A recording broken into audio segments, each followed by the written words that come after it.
Hello. ఎరుపు చెప్పరా. ఎరుపుకిని కాదు, ఎరుపుకి వాళ్ళ బాబుని. హలో హలో, ఎరుపుకల్ బాబుని. అవినాష్. అవినేష్ వాళ్ళ ఫాదర్ని.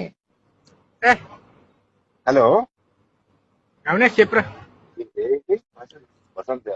అయ్యా వసంత్ గారు, స్టూడెంట్ వసంత్ గారు. వసంత్, నేను అవినేష్ వాళ్ళ ఫాదర్ అండి. Sorry sir, sorry sir. ఏం పర్లేదు, ఎరుపుకల్ ఫాదర్ నేను ఫ్రెండ్లీ గానే ఉంటాను. సార్ నేను సరదాగా అన్నాను సార్, ఇందాకే ఫోన్ చేశాను. అరే భయ్యా, సరదాగా అన్నావో ఏమన్నావో. సార్ చెప్పండి సార్. వసంత్, ఏం లేదు, వీడియో సర్టిఫికేట్ మర్చిపోకు. మర్చిపోండి సార్, మర్చిపోండి సార్, ఆ? మర్చిపోండి సార్. నువ్వు అలాగా సరదాగానే ఉండు. ఆ, నువ్వు ఉండేది ఎక్కడ, విజయనగరంలోనా? అవును సార్, అవును సార్. ఇప్పుడు కళ్యాణి ఉందా అక్కడ? ప్రెసెంట్ ఇక్కడ లేదు సార్, అంటే లోపల ఉంటాను. సరే పోన్లే, సర్టిఫికేట్స్ ఇప్పిస్తున్నారు. ఇప్పుడు 1:30కి ఇస్తారని సార్. 1:30 మర్చిపోకు. సరే సార్, సరే.